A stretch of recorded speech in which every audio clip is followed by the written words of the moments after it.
Hello guys, Asus K15 OLED laptop after 1 year exactly 1 साल हो गया है इस लैपटॉप को मुझे ख़रीदे हुए।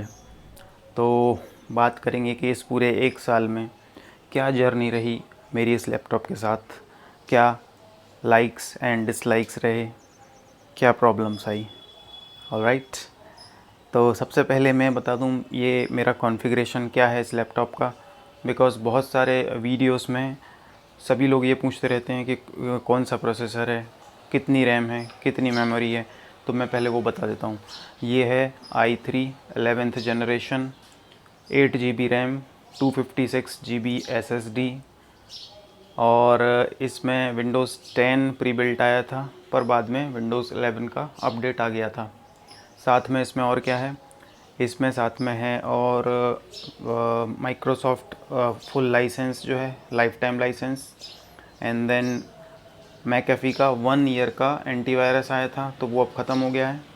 और MS office lifetime licences में, तो ये इसकी एक बहुत अच्छी चीज़ है, MS office life time. Okay, तो ये सारी चीज़ें इसमें हैं। नाउ जल्दी से मैं अपग्रेडेबिलिटी के ऑप्शंस भी इसके बता देता हूँ। अपग्रेडेबिलिटी के ऑप्शंस इसमें हैं, एक्स्ट्रा HDD के लिए स्लॉट है, तो जिसमें आप अप टू 2 TB की HDD लगा सकते हैं, या उसमें आप सेटा की SSD भी लगा सकते हैं। ठीक है, NVMe नहीं लगा सकते हैं, पर सेटा की SSD। ओके, मैं वही रिकमेंड करूँगा। और इसके अलावा आप इसकी जो मेन SSD है, जो 256 GB की है, वो आप बदल के उसमें अप टू 1 TB तक की NVMe SSD लगा सकते हैं मेन स्लॉट में। ठीक है, तो और इसके लिए मैंने एक वीडियो में इस लैपटॉप को ओपन करके भी बताया है, तो उसका मैं दे दूंगा आई बटन में। तो इस वीडियो के बाद आप आई बटन में जाके वो देख लेना, पूरा लैपटॉप मैंने ओपन किया है और सारी चीज़ें बताई हैं उसमें। ठीक है, तो ये अपग्रेडेबिलिटी हो गई और इसके स्पेक्स हो गए। और इसकी रैम अप टू 16 GB तक एक्सपेंड की जा सकती है। 8 GB है इसमें, आप 8 GB की मतलब इसको अप टू 16 GB तक नहीं, इसको मतलब आप, इसमें क्या है, 2 स्लॉट हैं, और एक स्लॉट है जिसमें 4 GB है और दूसरे स्लॉट में भी 4 GB है, पर एक स्लॉट सोल्डर्ड है मदरबोर्ड में, तो उसको आप छेड़खानी नहीं कर सकते। तो दूसरे स्लॉट में आप 4 GB हटा के और अप टू 8 GB लगा सकते हैं, तो टोटल आपकी 12 GB हो जाएगी। वैसे मेरे ख्याल से तो अप टू 16 GB तक सपोर्ट करेगी, लेकिन फॉर सेफ साइड, क्योंकि एसोस कहता है कि अप टू 8 GB लगाइए, तो आप 8 GB ही लगाना। बाकी मैं कभी कोशिश करूँगा कि 16 GB की भी लगा के ट्राई करूँ। ठीक है, अभी के लिए 8 GB मान के चलो कि 8 GB एक्स्ट्रा बढ़ा सकते हैं, तो टोटल 12 हो जाएगी। ऑलराइट, तो अब इस लैपटॉप पे बात करते हैं। सबसे पहले रंजीत सर का वीडियो मैं देख रहा था, ये मोटोरोला का नया फ़ोन आया है, उसका वीडियो देख रहा था, क्योंकि ऑब्वियसली बिग बिलियन डे आ रहा है, तो मैं भी सर्च करता रहता हूँ क्या चल रहा है, कौन सा फ़ोन आ रहा है, क्या उसकी प्राइसेस होने वाली हैं, तो ये सब चीज़ें। तो दोस्तों, इस लैपटॉप में 1 साल के अंदर अंदर क्या हुआ, मुझे सबसे पहले बता दूं कि कौन सी चीज़ मुझे प्रॉब्लमेटिक लगी है इस फ़ोन में, जिसकी वजह से मुझे लगता है कि इस लैपटॉप की जगह कोई और होता तो बेटर होता। तो सबसे नंबर 1 चीज़ इसमें आती है इसका बैटरी बैकअप।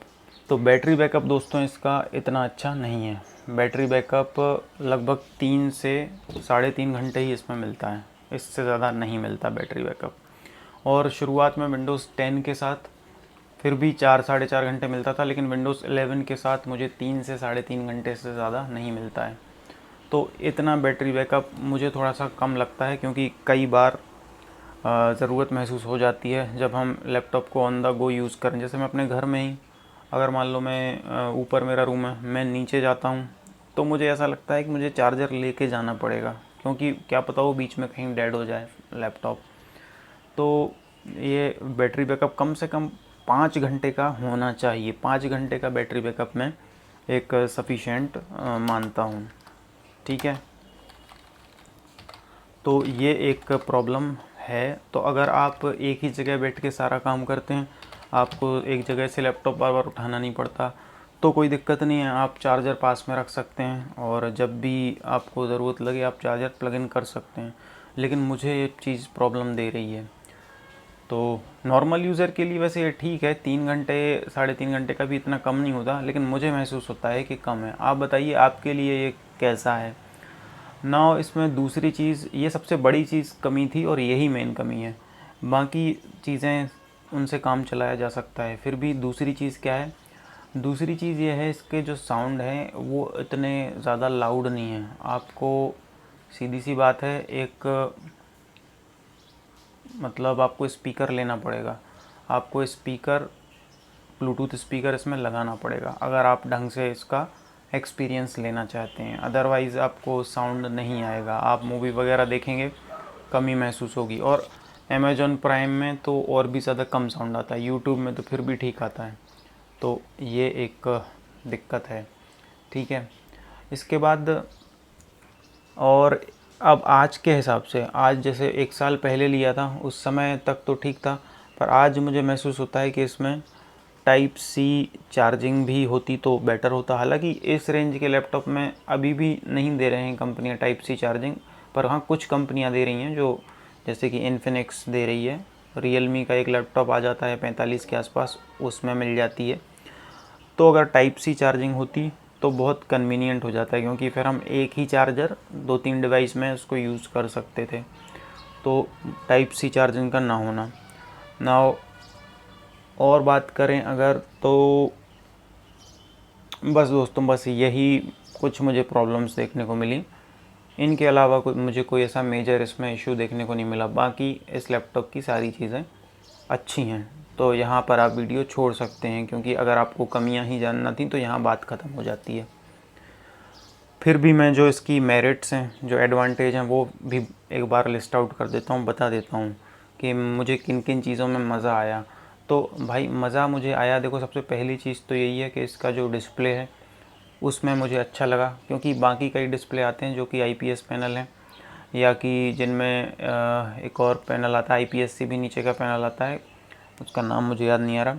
तो उनमें क्या होता है कि कलर्स वगैरह बिल्कुल भी अच्छे नहीं देखने को मिलते हैं, और इसमें कलर्स बहुत अच्छे देखने को मिलते हैं। अब मैं टेक्निकलिटी में नहीं जाऊंगा कि DCI-3 वगैरह गैमेट हैं इसमें, वो सब नहीं है। पर जब आप देखेंगे तो इसको रखना और इसके बगल में एक आईपीएस लैपटॉप रखना और या TFT लैपटॉप रखना, तो आपको कलर्स में बहुत अंतर महसूस होगा। और इसकी ब्राइटनेस भी इस रेंज के बाकी लैपटॉप से बेटर है। तो कुछ भी आपका विजुअल एक्सपीरियंस जो है बेस्ट देखने को मिलता है। इस रेंज में आप कोई भी लैपटॉप लेंगे उससे बेटर विजुअल एक्सपीरियंस आपको देखने को मिलेगा। हाँ, इसी के साथ इसके अगर स्पीकर भी बेहतरीन होते ना तो एक कंप्लीट पैकेज बन जाता, लेकिन आपको वो प्रॉब्लम स्पीकर लगा के सॉल्व करनी पड़ेगी, ठीक है। तो ये तो एक चीज़ थी। इसके बाद इसकी एक अच्छी चीज़ ये है कि इसका जो कीबोर्ड है, मुझे कीबोर्ड भी इसका पसंद है। कीबोर्ड बहुत सॉफ्ट टच है और टाइप करने में बहुत ही नॉन फटीगिंग टाइपिंग होती है, मतलब आप थकते नहीं हैं और इजीली आप टाइप कर सकते हैं। टाइपिंग एक्सपीरियंस अच्छा देखने को मिलता है और फुल कीबोर्ड है विथ नम पैड, तो जिनको अगर उसका यूज़ आता है तो बहुत अच्छी चीज़ हो जाती है। और इसके जो प्रोसेसर है i3 11th जनरेशन है और NVMe SSD है, उसकी वजह से इसका परफॉर्मेंस भी मुझे अच्छा लगा, पर i3 के हिसाब से अच्छा। जैसे और लैपटॉप्स में जो i3 का मिलेगा उससे थोड़ा सा इसमें बेटर ही मिलेगा, लेकिन ये उम्मीद मत कीजिए कि इसमें आप बहुत हाई फाई वीडियो एडिटिंग कर लेंगे, बहुत हाई फाई गेमिंग कर लेंगे। उतना इसका परफॉर्मेंस नहीं है उस हिसाब का, ठीक है। तो एक्सपेक्टेशन आपको रीज़नेबल रखनी है कि इसके जो स्पेक्स हैं उसके हिसाब से ही परफॉर्मेंस मिलेगी, ठीक है। और इसमें और सबसे मेजर एडवांटेज क्या है, अपग्रेडेबिलिटी ऑप्शंस जो मैंने शुरू में बताए वो इस रेंज के कई लैपटॉप्स में नहीं मिलते हैं। तो आप फ्यूचर में इसको अपग्रेड करके और काफ़ी लंबे समय तक यूज़ कर सकते हैं। जब आपको रैम कम लगने लगेगी, रैम बढ़ा लीजिए। आपको मेमोरी कम लगने लगी तो एक्स्ट्रा HDD इंस्टॉल कर लीजिए। तो एक लॉन्ग टर्म यूजेस के लिए ये चीज़ इसको काफ़ी अच्छा बना देती है, ठीक है। एंड इसकी बिल्ड क्वालिटी की बात करें वो भी अच्छी है। अभी तक मैं आपको दिखाता हूँ पास से, अभी तक भी ये जो लैपटॉप है वैसा का वैसा है जैसा मैंने परचेज़ किया था। इसमें कुछ भी मतलब ऐसा कुछ डैमेज या कुछ प्रॉब्लम कुछ भी नहीं आया है। ये वैसे का वैसा ही लैपटॉप है जैसा मैंने परचेज़ किया था न्यू। ओके, आज भी नया लगता है जैसा मैंने लिया था। तो हालांकि मैं यूज़ भी अच्छे से करता हूँ, पर क्वालिटी है इसमें, बिल्ड क्वालिटी इसकी अच्छी है, कोई भी इशू नहीं आया है इसमें अभी तक। और इसके थर्मल्स वगैरह भी अच्छे हैं, बहुत ज़्यादा हीटिंग नहीं होती है जितनी होना चाहिए। बाकी लैपटॉप जैसा वैसा ही होता है, कुछ भी एक्स्ट्रा ऑर्डिनरी हीटिंग नहीं होती है। पोर्ट्स वगैरह भी आप देख लो, देखना चाहो इसके सभी पोर्ट्स हैं इसमें, पोर्ट्स में कोई भी कंजूसी नहीं की है।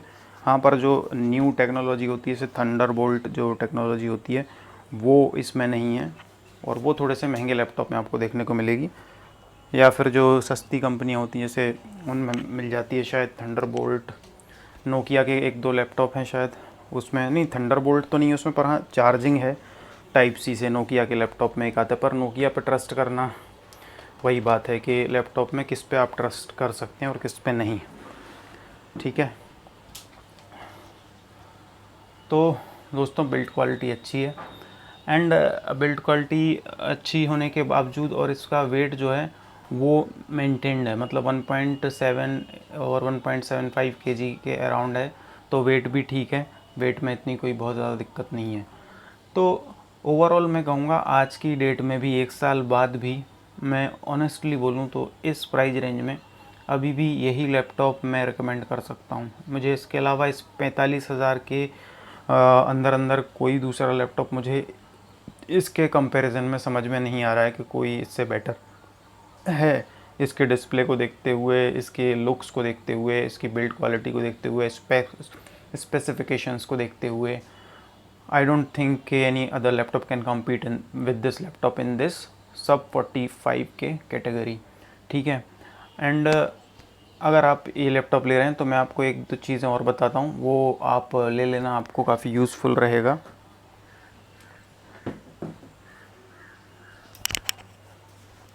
एक तो ये इसके लिए स्लीव है, लैपटॉप स्लीव, ये ले लेना। ये बिल्कुल इसके लिए made for each other type से चीज़ है, बिल्कुल फिट बैठती है, तो ये ले लेना। मैं इसकी लिंक दे दूँगा डिस्क्रिप्शन में, अमेज़ॉन पे।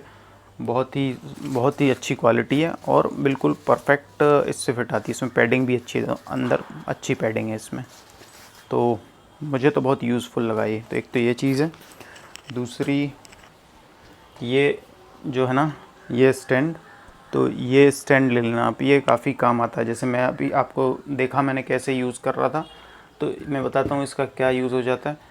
ये भी आपको बहुत काम आ जाएगा। एक तो ये इतना पोर्टेबल है, ये ऐसे बंद होके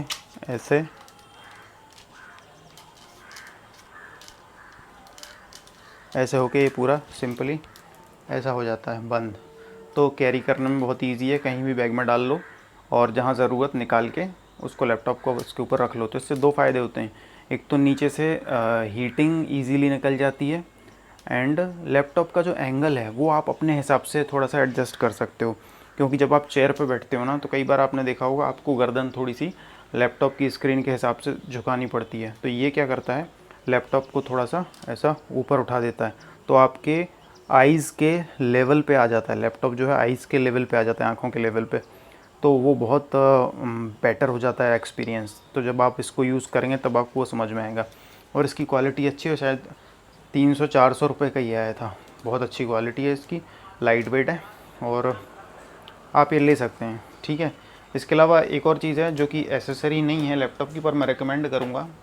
ये ब्लू कट फ़िल्टर ग्लास हैं, मतलब ज़ीरो पावर है, पर ये लैपटॉप की जो ब्लू लाइट्स रहती हैं उसको फ़िल्टर आउट कर देते हैं। तो मैं अभी मैंने कुछ ही दिन पहले इसको मंगाया, और जब मैंने यूज़ किया तो मुझे डेफ़िनेटली काफ़ी अंतर महसूस हुआ। आँखों पे काफ़ी पहले के मुकाबले रिलैक्स फ़ील होता है। ये लेंसकार्ट का है, मैं इसकी भी लिंक दे दूँगा, तो आप चाहें तो इसको यूज़ कर सकते हैं। बहुत लाइट वेट है और अच्छी क्वालिटी का है।